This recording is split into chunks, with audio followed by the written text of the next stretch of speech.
Hi guys, it's Lori from Home Rights. I have finally figured out my garden planning. It's taken weeks, if not months, trying to figure out where I'm going to put all these vegetables this year. I spent a lot of time trying to figure out how to rotate things, and I think I got it right now. So let me turn this camera around and show you what we have going on for the garden planning this year. So before we even get into the garden planning, let's talk about the sun and the sun mapping. The way our property is laid out, this is the east side of our property and this is the west side of our property. So the sun comes up on that side and it sets on this side of the property. So in January, the sun is here, and as the seasons go on, it goes February, March, April, May, June, July, August, September, October, November, and then back down to December.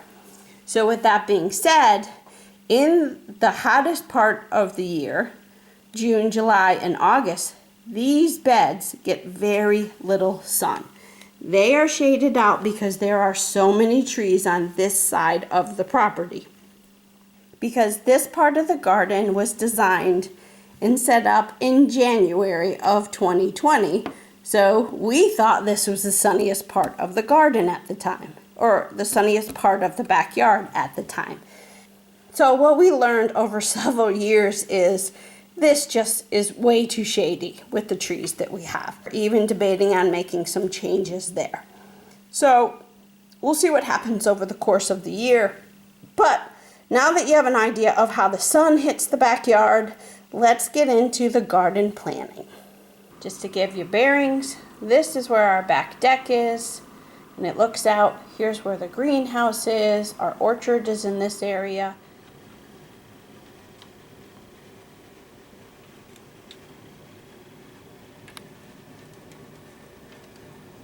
What I'm going to do though is turn it sideways so I can actually read this. Let me start with this future planning right here.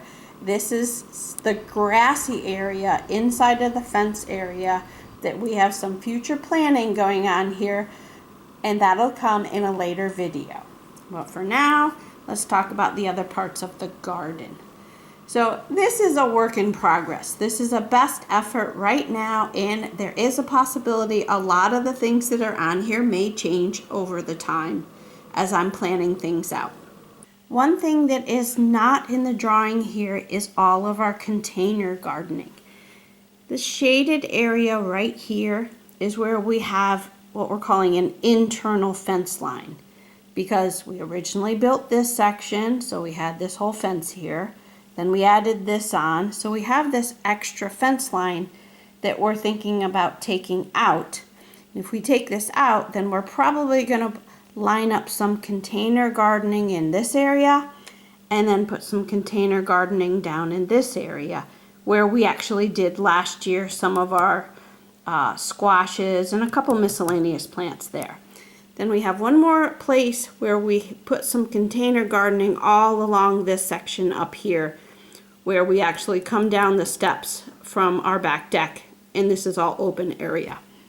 So to explain kind of the way I did this is you see two different colors of text, a darker text and a lighter text. The darker text is what's currently in the garden right now. That's my winter garden.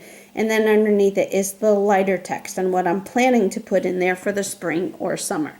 Sometimes there's some dates in here and sometimes not. I'm still trying to figure out working on the dates and filling things in. And one more thing that you'll notice in here is I don't have any herbs and I don't have any lettuce. I don't have any kale or collards or anything like that in here because what's listed in the beds is kind of the main crop for the bed. And then depending on how full the bed is, what I'll do is I'll add additional herbs and stuff. So as an example, in these tomato beds, I'll have plenty of space to put some basil. So I will fill in basil around the tomatoes wherever I can. One of the things that I'd like to do this year is kind of start to group like vegetables together and try to start rotating the vegetables around in different parts of the garden. Let me give you an example.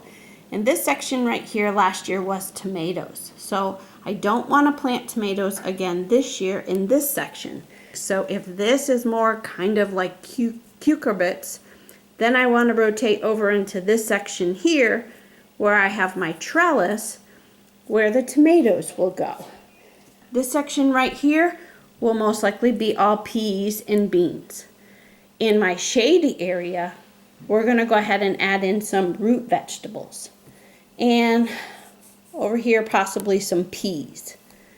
Then down in this section over here, in the first front beds, we're going to put some eggplant, then some butternut squash and spaghetti squash in those beds.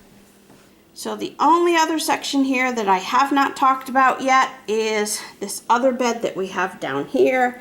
I currently have purple broccoli in here and I haven't decided what I'm going to put in there yet. We have some in-ground growing going on this year that Keith's going to be doing when it comes to the corn, the watermelons, the cantaloupes, and all that type of stuff.